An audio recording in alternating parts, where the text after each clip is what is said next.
خیال ہے اور یہ سیلف سٹائل، کیونکہ بدقسمتی یہ ہے کہ جب آپ کے پاس اتنی پاور آ جائے جو ایک جنرل باجوہ کے پاس تھی، تو وہ سمجھتے ہیں وہ ہر فن مولا، وہ ہر چیز کے ایکسپرٹ بن جاتے ہیں. تو ہمیں لیکچر دیے جا رہے تھے کہ نہیں جی ان کو این آر او دے دو اور آپ صرف اکانومی پہ کانسنٹریٹ کرو.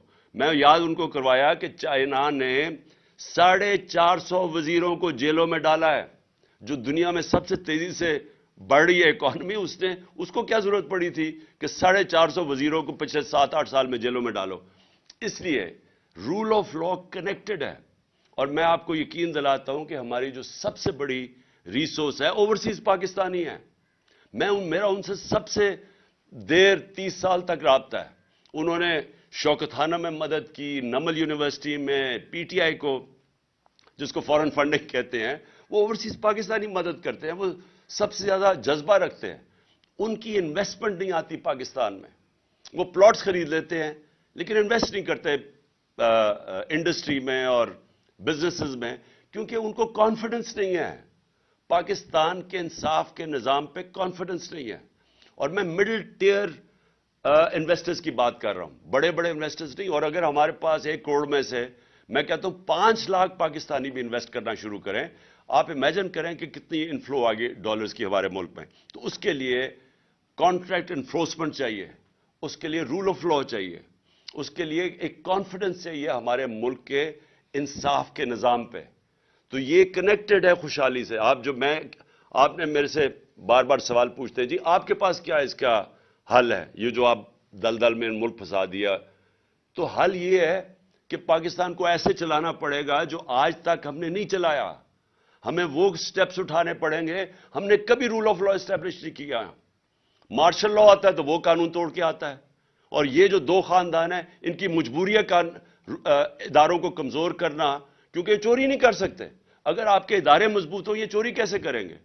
جو اسرائیل کا پرائم منسٹر تھا اس کو پولیس نے آ کے اس کے اگینسٹ کرپشن کیس کر کے اس کو چارج کر دیا، کیونکہ وہ ان کے ادارے مضبوط ہیں. اور یہ نہیں کہ یہ جو یورپ کے اور یہ امریکہ کے لوگ ہمارے سے زیادہ ایماندار ہیں. وہاں کے ادارے ایسے ہیں کہ کوئی چوری نہیں کر سکتا. وہ اداروں کا خوف ہے ان کو. یہاں آتے ساتھ ہی سب سے پہلے تو ادارے ختم کیے. ہم نے اداروں کے اندر میرٹ لے کے آئے. انہوں نے آتے ساتھ ہی پہلے ایف آئی اے ختم کی، کیونکہ شہباز شریف کے کیسز تھے اربوں روپے کے، اس کو ختم کیا. اس کے اوپر آدمی، اور اس کا اب صرف کام ہے پولیٹیکل وکٹمائزیشن. پھر انہوں نے نیب ختم کی، اس کے ٹی ٹی کے کیس تھے اور ان سارے چوروں کے کیسز تھے. ساروں نے اپنے کیسز امینڈمنٹ نیب کر کے ختم کیے. اور انہوں نے وائٹ کالر کرائم پکڑنا ناممکن ہو گیا آج پاکستان میں. جو نیب امینڈمنٹس کیے ہیں آپ پکڑ ہی نہیں سکتے وائٹ کالر کرمنل کو. اور پبلک آفس ہولڈر، میں یہاں سے پیسہ چوری کر کے اپنے خاندان کے نام پہ رکھ دوں ایز پرائم منسٹر، مجھے کوئی نہیں پکڑ سکتا. میں پوچھ ہی نہیں سکتا کہ جی آپ کے بچے کس طرح اربوں پتی بن گئے ہیں، کیونکہ انہوں نے امینڈمنٹ پاس کر دی ہے. اوپر سے میں یہاں سے پیسہ چوری کر کے باہر بھیجوں اور پتہ بھی چل جائے کہ میں نے باہر ایک، جس طرح اسحاق ڈار کے پورے دبئی کے اندر وہ ٹاورز ہیں $100 ملین کے، پتہ ہی نہیں چل سکتا. میں اگر کہوں کہ جی وہ دبئی سے انفارمیشن آ رہی ہے $100 ملین کے ٹاور ہیں، انہوں نے کہا جی باہر سے جو ایویڈنس آئے گی وہ ان ایڈمیسیبل ہے. سو یعنی کہ آپ نے لائسنس دے دیا بڑے چوروں کو. تو میں پھر سے کہتا ہوں rule of law second step ہے. Elections first, rule of law second step. تیسرا، یہ جو شوکت نے بات کی ری اسٹرکچرنگ کرنی پڑے گی. یہ جو بڑے بڑے ہمارے گورنمنٹ کارپوریشنز ہیں ان کو ری اسٹرکچر کرنا پڑے گا، کیونکہ یہ اتنا زیادہ پیسہ اس وقت کھا رہے ہیں.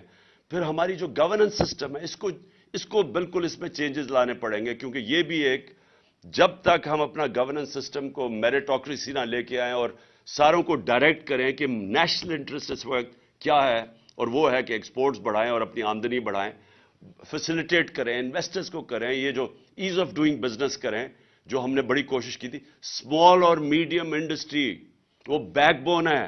اس کے لیے اتنی مشکلات پیدا کی ہوئی ہیں کہ وہ بیچارے وہ اٹھ ہی نہیں سکتے. ان کے لیے ہم نے ساری یہ جو گلوٹین کیے تھے، ہمیں جو ریگولیشنز ختم کیے تھے، ان کے لیے آسانیاں کیا وہ کرتے جا رہے تھے.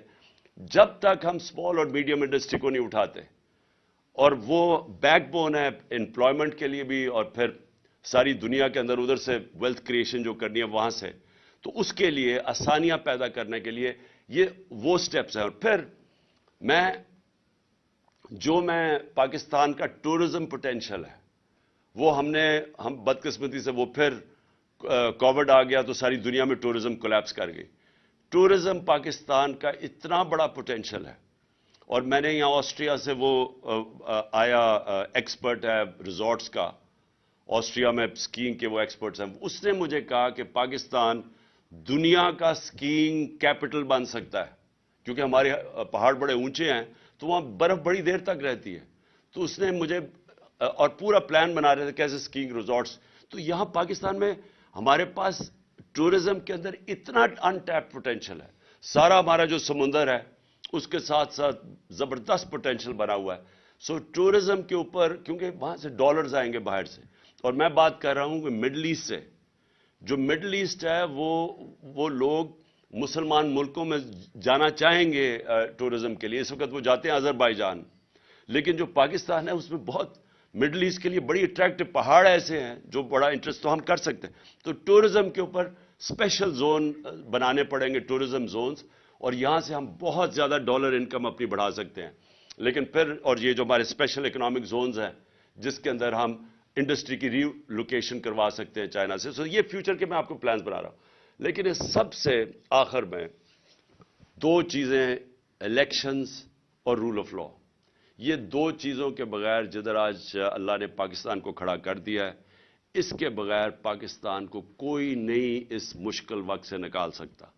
یہ جو ان کی اب کوشش ہے, انکم ہماری گرتی جا رہی ہے, بے روزگاری بڑھتی جا رہی ہے, ویلتھ کریشن ہو نہیں رہی, قرضے بڑھتے جا رہے ہیں, جو سارا پاور سیکٹر کے کانٹریکٹس انہوں نے سائن کیے ہوئے ہیں وہ کیپیسٹی پیمنٹس دینی پڑ رہی ہیں. پیسہ ہے نہیں بجلی استعمال کرنے کے لیے, پیسہ ہے نہیں کہ ہم باہر سے جو امپورٹڈ فیول کے اوپر یہ پاور سٹیشن چلانا ہے وہ ہم چلا نہیں سکتے. تو ایک طرف لوڈ شیڈنگ ہو رہی ہے, دوسری طرف کیپیسٹی پیمنٹس دے رہے ہیں کیونکہ ہمارے پاس پیسہ ہی نہیں ہے امپورٹڈ فیول کے لیے. سو پاکستان جدھر آج انہوں نے پھنسایا ہوا ہے اس کے لیے بڑے چینجز کرنے پڑیں گے. جس طرح ہم نے اپنی گورنمنٹ چلانی ہے, لیکن وہ شروع ہوگا فری اینڈ فیئر الیکشن سے. اور پاکستان میں رول آف لا اسٹیبلش کرنا اب ناگزیری ہو چکا ہے. اس کے بغیر ہم اس ملک کو اب ایک آزاد, خود مختار, ساورن, ایک غیرت مند قوم ہم اب نہیں رہ سکتے. ہمیں اگر یہی طریقہ ہے کہ جی بھاگ کے جا کے پیسے مانگو کسی سے, کبھی کسی سے پیسے مانگ رہے ہیں, اپنی عزت کھو رہے ہیں, اس طرح پاکستان سروائیو نہیں کر سکتا. شکریہ.